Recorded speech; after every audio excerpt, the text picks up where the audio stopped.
بسم اللہ الرحمن الرحیم۔ ویڈیو دیکھنے والے معزز ناظرین کو میرا السلام علیکم۔ ناظرین محترم، نوجوان محمد بن مرسل سعودی عرب کے شہر نجران کا رہنے والا تھا اور معمولی سی تلخ کلامی کے باعث اس نے اپنے ہی کزن کو قتل کر دیا۔ قتل کرنے کے بعد سعودی پولیس نے اس کو حراست میں لے لیا اور اس پر مقدمہ چلایا گیا۔ نجران میں رہنے والے محمد بن مرسل کو جیل بھیج دیا گیا۔ جیل میں کچھ عرصہ گزارنے کے بعد آخرکار محمد بن مرسل کے مقدمے کا فیصلہ آیا اور اسلامی قانون کے مطابق قصاص میں محمد بن مرسل کا سر قلم کر دینے کا حکم سنا دیا گیا۔ اس کے ساتھ ساتھ مقتول کے اہل خانہ کو قاضی نے یہ بھی آپشن دیے کہ یا تو وہ قاتل کی فیملی سے دیت لے لیں اور یا پھر قاتل کو فی سبیل اللہ بھی معاف کیا جا سکتا ہے، لیکن اگر یہ دونوں آپشنز مقتول کی فیملی نہ لینا چاہے تو پھر شرعی قانون کے مطابق قصاص ہوگا، یعنی قتل کا بدلہ قتل۔ محمد مرسل کا تعلق الرز قبیلے سے تھا اور سعودی عرب میں یہ قبیلہ انتہائی مال و دولت والے قبائل میں شمار کیا جاتا ہے اور اس قبیلے کے تمام لوگ سونا، چاندی اور دنیا کی ہر آسائش سے مالا مال ہیں، لیکن اس کے باوجود اس قبیلے کو سعودی عرب کے اندر رحم کی اپیلیں کیوں کرنا پڑ گئی؟ سعودی میڈیا پر رحم رحم رحم کے نام سے ویڈیوز کیوں چلتی رہی؟ آخر یہ معاملہ کیا تھا؟ پورا سعودی عرب اس نوجوان قاتل کے لیے آخر رحم کیوں مانگ رہا تھا اور آخر میں اس کے ساتھ کیا ہوا؟ آج کی ویڈیو میں ہم محمد بن مرسل کی ساری حقیقت آپ کو بتائیں گے، لیکن اس سے پہلے اگر آپ نے ہمارے چینل حقیقت جانو کو سبسکرائب نہیں کیا تو براہ کرم سبسکرائب ضرور کر لیجئے گا اور ساتھ ہی ساتھ بیل کے نشان کو بھی دبا دیجئے تاکہ ایسی ہی حقیقت سے بری ویڈیوز کا نوٹیفیکیشن آپ کو ملتا رہے۔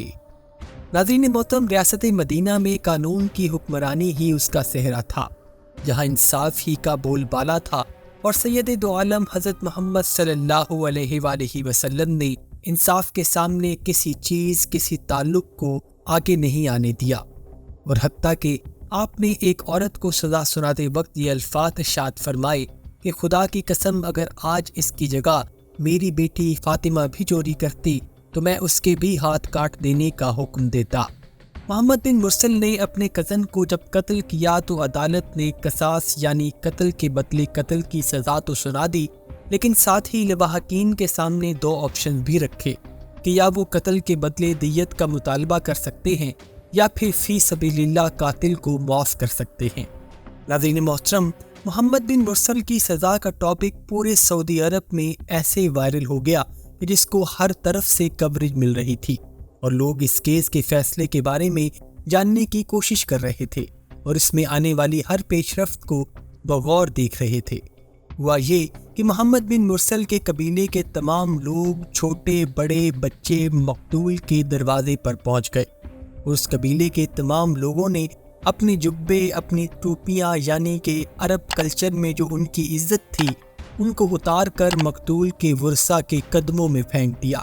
اور مطالبہ کیا کہ وہ محمد بن مرسل کی جان کو بخش دیں۔ یہاں تک کہ لوگ اپنے ہی رومال سے اپنے گھٹنوں کو باندھ کر دوزانوں ایسے بیٹھ گئی جیسے کسی اونٹ کو باندھا جاتا ہے، مٹی کو اپنے سروں میں ڈالنے لگ گئے، حتیٰ کہ اپنے خنجر کو زمین میں گاڑ کر اپنے گلے میں رسی کو باندھ کر اس خنجر کے ساتھ جوڑ کر ایسے تشبیہ دینے لگے کہ جیسے کوئی جانور ان کے گھر کے آگے بندھا پڑا ہوا ہے، یعنی وہ تمام اشیاء جو کسی بھی عرب قبیلے میں باعث عزت سمجھی جاتی ہیں، الرز قبیلے کے لوگوں نے ان کو مقتول کے ورثاء کے آگے زمین پر رکھ دیا، اور یہ سب کچھ محمد بن مرسل کے لیے رحم کی اپیل تھی۔ حتیٰ کہ قبیلے کے تمام لوگ اپنی اپنی دولت، تجوریوں کی چابیاں، اپنی گاڑیوں کی چابیاں، اپنی تمام تر جائیداد کے کاغذات بھی ساتھ لے کر آئے اور کہا کہ اگر آپ لوگ چاہیں تو ہماری ساری دولت کو دیت میں لے کر ہمارے بچے محمد بن مرسل کو اللہ کی رضا کے لیے معاف کر دیں۔ ناظرین، معاملہ یہاں تک بھی ختم نہ ہوا۔ اس قبیلے کے لوگوں نے مقتول کے ورثاء کے سامنے وہ اشعار پڑھے کہ سننے والوں کے دل چیر جائیں۔ محمد بن مرسل کے 12 سالہ چھوٹے بیٹے نے رو رو کر اپنے باپ کی جان بخش دینے کی التجا کی، لیکن مقتول کے ورثاء نے محمد بن مرسل کو معاف نہیں کیا۔ اور اس کیس میں جتنی دیت کی پیشکش کی گئی تو پورا سعودی عرب کا سوشل میڈیا اس پر بول پڑا کہ مقتول کے ورثاء کو معاف کر دینا چاہیے، کیونکہ شریعت میں دیت اور فی سبیل اللہ معاف کرنے کی آپشن کو اسی لیے رکھا گیا ہے تاکہ معاف کرنے میں آسانی پیدا کی جائے، لیکن مقتول کے ورثاء نے نہ تو معاف کیا اور نہ ہی دیت لینے پر راضی ہوئے۔ چنانچہ ستمبر 2023 کے آخری ہفتے میں اس نوجوان محمد بن مرسل کا سر قصاص میں قلم کر دیا گیا۔ عرب کا یہ پہلا قاتل تھا جس کے لیے پورے عرب میں مغفرت کی دعائیں کی جانے لگی۔ لوگ محمد بن مرسل کے ساتھ ہمدردی کا اظہار کر رہے تھے۔ ایک طرف قانون تھا اور دوسری طرف رحم کی اپیل کرنے والے، دیت دینے کی التجائیں کرنے والے تھے، لیکن بے شک کہ قانون سے اوپر کوئی بھی نہیں، اور بے شک کہ مرسل کی ماں کو بھی اسی درد سے گزرنا ہوگا جس درد سے مقتول کی ماں گزری۔ جس طرح مقتول کی بیوی بیوہ اور بچے یتیم ہوئے، اسی طرح مرسل کی بیوی اور بچے بھی بیوہ اور یتیم ہوں گے، اور انصاف کا تقاضا بھی یہی تھا اور حکم خداوندی بھی یہی ہے۔ ناظرین محترم، بے شک ریاست مدینہ جس کی بنیاد ہمارے پیارے نبی حضرت محمد صلی اللہ علیہ وآلہ وسلم نے رکھی تھی، اس میں قانون سب کے لیے برابر تھا، کوئی بھی کسی پر فوقیت نہیں رکھتا تھا، اور ہر شخص کو معلوم ہے کہ اس کے ساتھ ناحق نہ ہوگا اور جو اس کا حق ہے اس سے نہ چھینا جائے گا۔ لیکن بدقسمتی کی بات یہ ہے، ہم ایک ایسی ریاست میں زندہ ہیں جہاں قانون کو مذاق بنایا گیا ہے۔ امیر کے لیے الگ قانون ہے اور غریب کے لیے الگ قانون، جہاں امیر سرعام قتل کر کے بھی آزاد گھومتا ہے اور غریب اگر بے قصور بھی ہو جیل اس کا مقدر بنا دی جاتی ہے۔ اللہ سبحانہ وتعالی ہمیں نیک عمل کرنے کی توفیق عطا فرمائے، آمین ثم آمین، وما علینا الا البلاغ المبین۔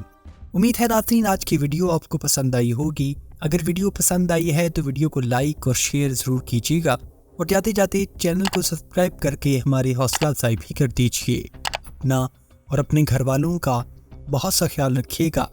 اللہ حافظ۔